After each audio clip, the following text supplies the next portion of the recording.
Good morning, student. Today's video lectures is business environment.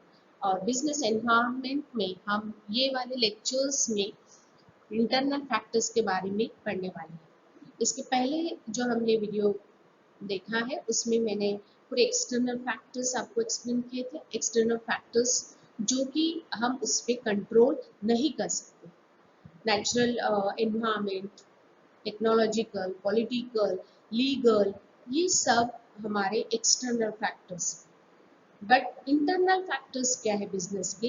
Internal factors ऐसे factors रहते हैं जहाँ पे एक बिजनेस ओनर, एक बिजनेस मैन, एक ऑर्गेनाइजेशन, फर्म, कंपनी, ये जो फैक्टर्स है इंटरनल फैक्टर, उसके ऊपर हम उसको वो फैक्टर्स को हम कंट्रोल कर सकते हैं। ओके, तो so many internal factors. There are 5 types of internal factors और some other factors भी इसमें हैं जो अपने बिजनेस पे इन्फ्लुएंस करते हैं और बहुत important factors, right?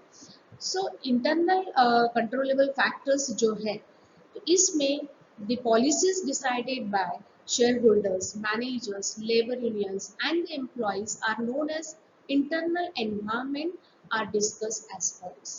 कोई भी बिजनेस या कंपनी, ऑर्गेनाइजेशन, फर्म, उनके जो भी इंटरनल फैक्टर्स रहेंगे, फॉर एग्जांपल अगर बिजनेस की, अपने ऑर्गेनाइजेशन की, जो अपने कंपनी का जितने भी शेयर होल्डर्स है, मैनेजर्स है, जो एम्प्लॉयज है मेरे ऑर्गेनाइजेशन में, और लेबर यूनियंस है, इन सब को हम बोलेंगे मेरे इंटरनल फैक्टर्स। यानी इंटरनल मेरे बिजनेस का, मेरे कंपनी का, मेरे इंस्टीट्यूशंस का, मेरे ऑर्गेनाइजेशन का, और कोई भी एनी टाइप्स ऑफ बिजनेस, छोटा, बिग एंड लार्ज, कोई भी बिजनेस हो, इसमें इंटरनल एनवायरनमेंट रहता है। और ये जो इंटरनल एनवायरनमेंट है उसी को हम कंट्रोल कर सकते हैं। तो इंटरनल एनवायरनमेंट मीन्स जैसे शेयर होल्डर्स है, मैनेजर्स है, एम्प्लॉयज है, लेबर यूनियंस है, इस तरीके से। ओके, तो इसे कहा जाता है इंटरनल फैक्टर्स, इंटरनल एनवायरनमेंट, जिसको हम कंट्रोल कर सकते हैं, राइट स्टूडेंट? सो सबसे पहला जो इंटरनल फैक्टर्स है वो है वैल्यू सिस्टम। हमारे बिजनेस का वैल्यू सिस्टम अपने बिजनेस के ऊपर किस तरीके से इफेक्ट करेगा। Then vision, missions and objectives रहेंगे, मैनेजमेंट स्ट्रक्चर्स एंड नेचर्स रहेगा, इंटरनल पावर रिलेशनशिप रहता है, एंड ह्यूमन रिसोर्सेस। ये सब हमारे इंटरनल फैक्टर्स है। इसमें कुछ अदर फैक्टर्स भी इंक्लूडेड है। सपोज बिजनेस के लिए बहुत सारे importance physical assets and facilities चाहिए, marketing resources and financial factors, right? तो ये सब हम internal factors one by one ये वीडियो लेक्चर्स में पढ़ने वाले हैं। तो सबसे पहला जो इंटरनल फैक्टर्स है वो है वैल्यू सिस्टम। अब वैल्यू सिस्टम मीन्स क्या? आपके बिजनेस का वैल्यू सिस्टम किस तरीके से रहेगा? The value system of the founder and those at the top management has important bearing on the choice of business, and value system is important to success of business. अब यहाँ पे मेरा value system में, या मेरी company हो या मेरी ऑर्गेनाइजेशन हो या कोई फर्म हो, यहाँ पे बिजनेस का एक फाउंडर रहेगा, या बिजनेस में जितने भी टॉप मैनेजमेंट के लोग हैं, बीओडी, ये सब जो है अपने बिजनेस का, या ओनर है, ये अपने बिजनेस में एक वैल्यू सिस्टम रखते हैं। यानी कोई भी हम बिजनेस करेंगे तो बिजनेस हमारा ऐसा होना चाहिए जिसमें वैल्यू, क्या वैल्यू रहेंगी? यानी मैं जो बिजनेस कर रही हूँ वो बिजनेस लीगल होना चाहिए, इलीगल आपका बिजनेस नहीं होना चाहिए। कोई भी इलीगल वर्क मेरे बिजनेस में करना ही नहीं है। ये मेरे बिजनेस का वैल्यू सिस्टम रहेगा। और वो वैल्यू सिस्टम किस तरीके से हम मैनेज करेंगे? जो बिजनेस का ओनर है, फाउंडर है, या हमारे बिजनेस से टॉप लेवल से लो लेवल तक जितना भी मैनेजमेंट आता है, इन सब में हम क्या करेंगे? एक वैल्यू सिस्टम रहता है, और वो वैल्यू सिस्टम मेरे बिजनेस को आगे सक्सेस करने के लिए बहुत इंपॉर्टेंट होता है। Okay, right student? तो वैल्यू सिस्टम में मीन्स आप जो भी बिजनेस करोगे, यानी जो भी आप प्रोडक्ट सेल करोगे, वो प्रोडक्ट में आपका प्योरिटी होना है। कोई भी हार्ड ऐसे यानी सपोज आपका कोई एक जैसे पेप्सी हो या कोका कोला है या बिजनेस के जितने सारे भी ड्रिंक्स आप आपके बिजनेस में कर रहे हैं, तो वहां पे आप हार्ड हार्ड ड्रिंक यूज नहीं करेंगे, सॉफ्ट ड्रिंक यूज करेंगे। या इवन आप जो बिजनेस कर रहे हैं वो कैसा होना चाहिए, लीगल बिजनेस होना। कोई भी ऐसा प्रोडक्ट नहीं बनाएंगे जिससे आपके बिजनेस को इफेक्ट होगा, राइट। यहाँ पे हम एक एग्जांपल ले सकते हैं टाटा का, है ना। अब ये जो टाटा है, इन्होंने JRD टाटा, इनकी टिस्को कंपनी है। तो यहाँ पे जो भी ये टाटा का एक वैल्यू सिस्टम है कि हम कोई भी प्रोडक्ट बनाएंगे तो हम उसमें कोई भी इलीगल वर्क नहीं करेंगे। जो भी मेरा प्रोडक्ट रहेगा वो कैसा रहेगा, लीगल रहेगा। उनकी कुछ वैल्यूज है, राइट। इस तरीके से आपके बिजनेस को मेंटेन करना है। अगर आप ऐसे बिजनेस कर रहे हैं तो आपका जो फाउंडर है, तो जैसे मैंने आपको बोला कि JRD टाटा है, इनका एक वैल्यू सिस्टम है, एक प्रिंसिपल है, और उसी प्रिंसिपल से वो अपना बिजनेस हैंडल करते हैं, और इसीलिए उनका मार्केट में एक इमेज है। वो कोई भी प्रोडक्ट बनाएंगे तो पब्लिक को वो कभी धोखा नहीं देते, राइट। तो इस तरीके से आपके बिजनेस में आपको वैल्यू सिस्टम मेंटेन करना है। ये एक इंटरनल फैक्टर्स है जो आपके बिजनेस को क्या करता है, आपके बिजनेस का ग्रोथ करता है, आपके बिजनेस को सक्सेस करता है, राइट।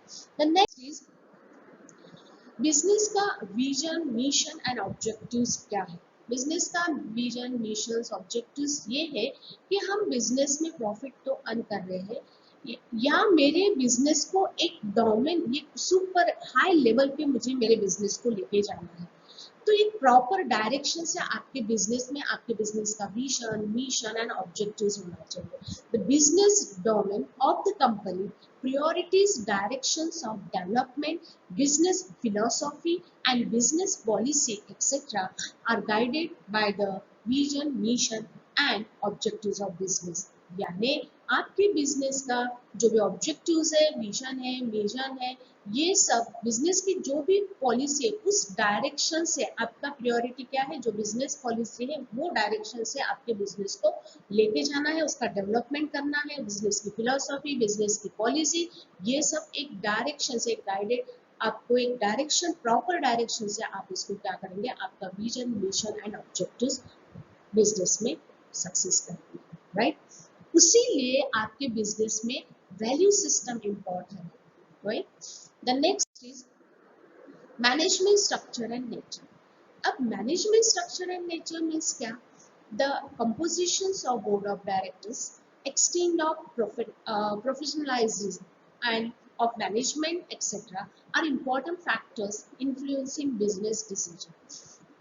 मेरे बिजनेस में जो भी मैनेजमेंट स्ट्रक्चर, जो भी मेरे बिजनेस का नेचर है, मेरा मैनेजर स्ट्रक्चर्स जो है, यहाँ पे जितने भी प्रोफेशनल लोग हैं, वो प्रोफेशनल लोगों को क्या करना है, क्यों मेरे बिजनेस में ऐसे लोगों को मैंने हैंडल किया, अपॉइंट किया है, क्यों मेरे बिजनेस में, मेरे कंपनी में ऐसे प्रोफेशनल लोग को अपॉइंट किया, क्योंकि मेरा बिजनेस कैसा होना चाहिए, वैल्यू सिस्टम वहाँ पे मेंटेन होनी चाहिए। कोई भी मेरा विजन, मिशन, ऑब्जेक्टिव है वो सक्सेस करने के लिए मेरा मैनेजमेंट स्ट्रक्चर जो है वो कैसा होना चाहिए, स्ट्रॉन्ग होना चाहिए। वहाँ के जो एम्प्लॉयज है, वहाँ के जो BOD है, वो सब कैसे, उनके एक स्किल उनके पास है, एक स्पेशल नॉलेज उनके पास है, और वो नॉलेज, वो जो उनके पास एक एक्सपर्ट स्किल है, एक्सपर्ट नॉलेज है, तो जब मैं बिजनेस हैंडल करूंगी या बिजनेस का कोई भी मुझे डिसीजन लेना है, तो आपका डिसीजन कैसा रहेगा, प्रॉपर रहेगा, और प्रॉपर वे से आपका डिसीजन होगा और आप बिजनेस में आगे ग्रो करोगे। तो ये भी बहुत इंपॉर्टेंट है कि मेरे मैनेजमेंट स्ट्रक्चर्स एंड नेचर्स ये कैसा होना चाहिए। यहाँ पे जो भी एम्प्लॉयज रहेंगे, जो भी मैनेजमेंट है, ये बहुत इंपॉर्टेंट फैक्टर्स है कोई भी कंपनी के लिए और ऑर्गेनाइजेशन के लिए, और ये मेरे बिजनेस को बहुत इन्फ्लुएंस करता है। और यहाँ पे ऐसे मैनेजर्स, प्रोफेशनल लोग मैं ले रही हूँ, तो मेरा डिसीजन अच्छा रहेगा, मेरा डिसीजन पावर, क्विकली मैं डिसीजन ले सकती और वो भी प्रॉपर डिसीजन रहेगा। ये एक इंटरनल फैक्टर्स है जो बिजनेस को ग्रोथ करने के लिए, बिजनेस को सक्सेस करने के लिए, बिजनेस एनवायरनमेंट में ये इंटरनल फैक्टर्स इंपॉर्टेंट है, right? Okay student, then next is internal power relationship. अभी इंटरनल पावर रिलेशनशिप में किस तरीके से आपके बिजनेस में जो रिलेशनशिप है वो कैसे मेंटेन होती है, right? Okay, the support of top management to different level of employees, shareholders and BOD have important influence on the decision and their implementation, right? The relations between the member of BOD and the chief executive is also critical factors.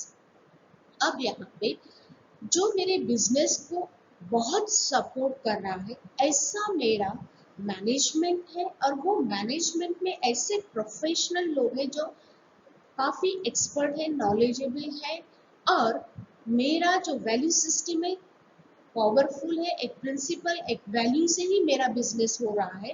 तो यहाँ पे जो employees है top level से लेके bottom level तक, right? Top level से means top level में जैसे बोर्ड ऑफ डायरेक्टर्स आते हैं या चीफ एग्जीक्यूटिव्स है, इन सब में, या लोअर लेवल के भी मेरे एम्प्लॉयज है, इन सब में टॉप से लेके बॉटम तक आपका रिलेशन एक दूसरे से अच्छा होना चाहिए, कम्युनिकेशंस प्रॉपरली होना चाहिए।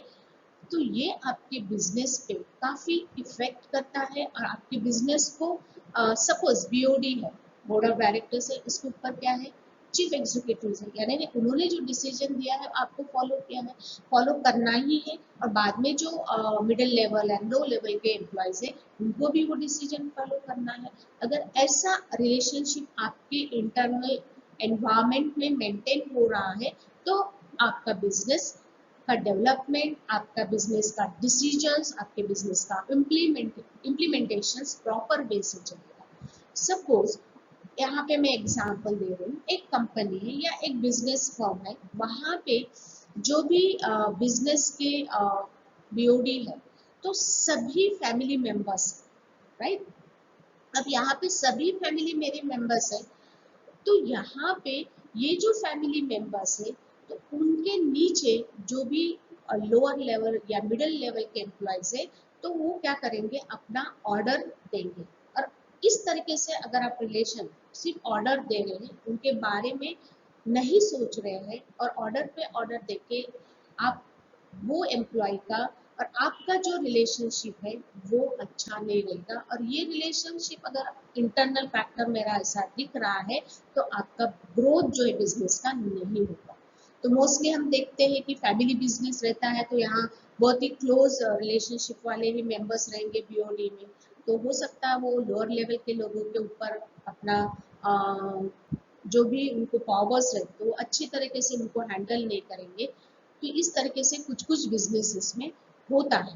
बट कभी भी जब हम बिजनेस करेंगे टॉप लेवल से लोअर लेवल तक जितने भी एम्प्लॉयज आपके बिजनेस में हैं, बीओडी का अपने बोर्ड ऑफ डायरेक्टर्स का अपने एम्प्लॉय के साथ काफ़ी अच्छा रिलेशन मेंटेन होना चाहिए, तभी आप प्रॉपर डिसीजन ले सकते हैं। यानी कोई भी आप पॉलिसी ला रहे हैं या कुछ रूल्स ला रहे हैं या बिजनेस में क्यों न्यू इन्वेंशन हो रहा है, प्रोडक्ट लेके आ रहे हैं, कुछ भी, तो आपको सभी एम्प्लॉय को साथ में लेके उनका भी डिसीजन लेना ज़रूरी है, तभी आपका इंटरनल एनवायरनमेंट जो है, इंटरनल आपके ऑर्गेनाइजेशन का, आपकी कंपनी का, आपके फर्म का जितने भी एम्प्लॉयज हैं, इन सब का आप एक दूसरे के साथ अच्छा रिलेशन होना चाहिए। और ये बहुत इम्पॉर्टेंट पॉइंट है इंटरनल फैक्टर्स का, जो आपके बिजनेस को एक इन्फ्लुएंस करेगा, important influence of decision making में, राइट? और आपका बिजनेस काफ़ी इम्प्लीमेंटेशन करेगा। So internal power relationship means the support of the top management to different level of employees, shareholders and BOD। बहुत सारे मेरे employees में shareholders है। पहले मैंने आपको बताया था कि आपके बिजनेस में जो इंटरनल कंट्रोलेबल फैक्टर्स रहेंगे वो शेयर होल्डर्स रहे, मैनेजर्स है, एम्प्लॉयज है, लेबर्स है, इन सब के साथ आपका रिलेशन काफी बेटर होना चाहिए, राइट? सो their implementation आपका अच्छा रहेगा, और the relations between the member of BOD and the chief executive is also critical factors। ये बहुत हो सकता है कभी कभी आपके बिजनेस पे ये क्रिटिकल फैक्टर्स भी होता है और आपके बिजनेस पे इसका इफेक्ट दिखेगा आपको। तो आपका बिजनेस का जो रिलेशनशिप है एम्प्लॉयज के साथ वो अच्छा होना चाहिए। ये एक इंटरनल एनवायरनमेंट है बिजनेस का, right. Next is human resources. Human resources means the characteristics of human resources like skill, quality, moral, commitment, and attitude, etc. could contribute to the strength and weakness of an organization. अब यहाँ पे human resources and physical resources हमने important of business environment में देखा था। जो physical resources है यानी मशीनरी टेक्नोलॉजी ये सब रहेगा आपका physical resources. Human resources means जो आपके ह्यूमन रिसोर्सेस में इंक्लूड होता है, स्किल है आपका, आपका क्वालिटी क्या है, आपका moral and commitment and attitude आपका अच्छा होना चाहिए। ये भी इंपॉर्टेंट फैक्टर्स है जो आपका बिजनेस का स्ट्रेंथ रहेगा और स्ट्रेंथ भी है and weakness of an organisation. Okay student, so कभी कभी बिजनेस के लिए ह्यूमन रिसोर्सेज जो भी है वो उनके अंदर जो लाइक स्किल और क्वालिटी आपकी बिजनेस की अच्छी मेंटेन होगी। आपके बिजनेस में मोरल कमिटमेंट एंड एटीट्यूड ये भी काफ़ी अच्छा रहेगा। और एम्प्लॉयज़ का जो भी बिहेवियर रहेगा वो भी अगर रिलेशंस अच्छे से मेंटेन हो रहा है। मोस्टली मैंने आपको बताया था कि इंटरनल रिलेशनशिप बिल्ड होता है। तो कभी कभी जो बहुत ही क्लोज काइंड रिलेशनशिप अगर बिजनेस में आता है तो क्रिटिकल प्रॉब्लम्स क्रिएट होते हैं। और ह्यूमन रिसोर्सेस में हमने जो ह्यूमन रिसोर्सेस है skill and quality and moral commitment and attitude so etcetera and could contribute to the आपके बिजनेस का वो strength and weakness of organisation. Okay student, so next is I think internal factors, 5 internal factors थे जो यहाँ पे मैंने आपको explain किए हैं। The next is other factors. अब अदर फैक्टर्स मीन्स क्या, फिजिकल एसेट्स एंड फैसिलिटीज। अब physical assets and facilities means production capacity, technology and efficient distribution logistics etc are the factors with influence on the competitiveness। जब हम business करते हैं तो यहाँ पे हमारा फिजिकल एसेट्स एंड फैसिलिटीज ये फैक्टर्स भी बहुत इंपॉर्टेंट। अब फिजिकल एसेट्स मीन्स आप जो बिजनेस में टेक्नोलॉजी अडॉप्ट कर रहे हैं वो टेक्नोलॉजी आपकी मॉडर्न टेक्नोलॉजी है या आप अभी भी आपकी टेक्नोलॉजी को अपडेट नहीं किया है। अगर मॉडर्न टेक्नोलॉजी यूज कर रहे हैं तो आपका प्रोडक्शन कैपेसिटी टेक्नोलॉजी ये आपके इफिशिएंट डिस्ट्रीब्यूशन लॉजिस्टिक यानी जो आप मॉडर्न टेक्नोलॉजी यूज करें तो आपका प्रोडक्शन क्वालिटी अच्छा रहेगा, आपका प्रोडक्शन जल्दी इंक्रीज में रहेगा और जल्दी आप उसको क्या करते हैं फास्ट आप उसका डिस्ट्रीब्यूशन करते हैं। ठीक है, तो ये भी फैक्टर्स आपके बिजनेस को क्या करता है, influence on the competitiveness. Competitiveness means अगर दूसरी कंपनी आपके कॉम्पिटिशन में है तो आपका और वो कंपनी का जो भी कंपटीशन चल रहा है तो आपको ये स्टडी करना है कि क्या है कि आप जो टेक्नोलॉजी यूज कर रहे हैं तो आपको क्या यूज करना है, मॉडर्न टेक्नोलॉजी यूज करना है। आपका प्रोडक्शन इंक्रीज होना चाहिए जल्दी जल्दी और क्वालिटी भी मेंटेन होनी चाहिए और आप जल्दी से उसको मार्केट में डिस्ट्रीब्यूट करें। यानी दो कंपनी एक ही बिजनेस कर रही है तो इन दोनों के बीच कंपटीशन रहेगा। तो आपको आपके बिजनेस में, आपके कंपनी में, आपके फर्म में, आपके ऑर्गेनाइजेशन में फिजिकल एसेट्स एंड फैसिलिटीज के ऊपर भी बहुत ध्यान देना पड़ेगा। और ये फैक्टर्स आपके बिजनेस पे काफी इन्फ्लुएंस करेगा। जब हम किसी अदर कंपनी के साथ कंपटीशन करेंगे तो आपका प्रोडक्शन जल्दी इंक्रीज यानी जो प्रोडक्शन लेवल जो है वो बढ़ना चाहिए, सेल्स आपके बढ़ने चाहिए, आप उसको जल्दी उसको मार्केट में डिस्ट्रीब्यूट कर सकें। ओके, तो आपको न्यू टेक्नोलॉजी अडॉप्ट करना है। Next is marketing resources. Quality marketing, brand quality and distribution network etc. have direct effect on business. ये भी बहुत important factors है marketing resources. Marketing resources means आप जो quality प्रोडक्ट की जो क्वालिटी है वो आपकी क्वालिटी कैसी होनी चाहिए अच्छी, साथ में आप एक brand equity and distribution network होना चाहिए।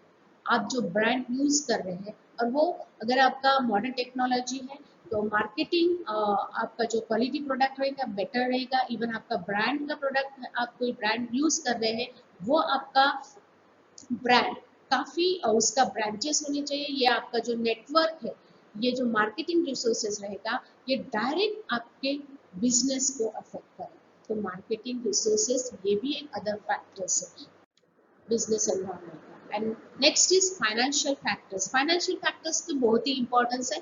Financial factors means financial policies है, फाइनेंशियल पोजिशंस है and structures etcetera also affect business performance strategies and decision. Financial, अगर आपके पास मोर फाइनेंस है, लार्ज ह्यूज कैपिटल है, तो आपका बिजनेस में जो भी पॉलिसी आ रही है, बिजनेस में जो आप पॉलिसी अडॉप्ट कर रहे हैं, तो आपका फाइनेंशियल पोजीशन भी स्ट्रांग होना चाहिए। अगर फाइनेंशियल पोजीशन आपका स्ट्रांग है तो आपका बिजनेस का परफॉर्मेंस भी अच्छा होगा। तो आप जो भी न्यू डिसीजन लेना चाहते हैं या कोई भी बिजनेस में चेंज करना चाहते हैं, तो फाइनेंशियल फैक्टर्स बहुत ही इंपॉर्टेंट फैक्टर्स है बिजनेस में। और ये बिजनेस एनवायरनमेंट का इंटरनल फैक्टर्स है। इंटरनल फैक्टर्स आपके बिजनेस में, जितने भी इंटरनल फैक्टर्स हमने अभी पढ़े हैं, वो बिजनेस में हम खुद एक बिजनेसमैन, ओनर, ये कंपनी, फर्म, ऑर्गेनाइजेशन, ये फैक्टर्स को कंट्रोल कर सकते हैं। बट हमने एक्सटर्नल फैक्टर्स पढ़े, उसको हम कंट्रोल नहीं कर सकते, बट उसको मिनिमाइज करने की कोशिश कर सकते हैं। Okay student, and I hope सभी इंटरनल फैक्टर्स आपको समझ में आए होंगे। कोई भी डाउट है आपको तो आप नेक्स्ट जब भी आपका डाउट सेशन रहेगा तब आप मुझे, यानी पूरे डाउट्स आपके क्लियर करेंगे। Okay, thank you student.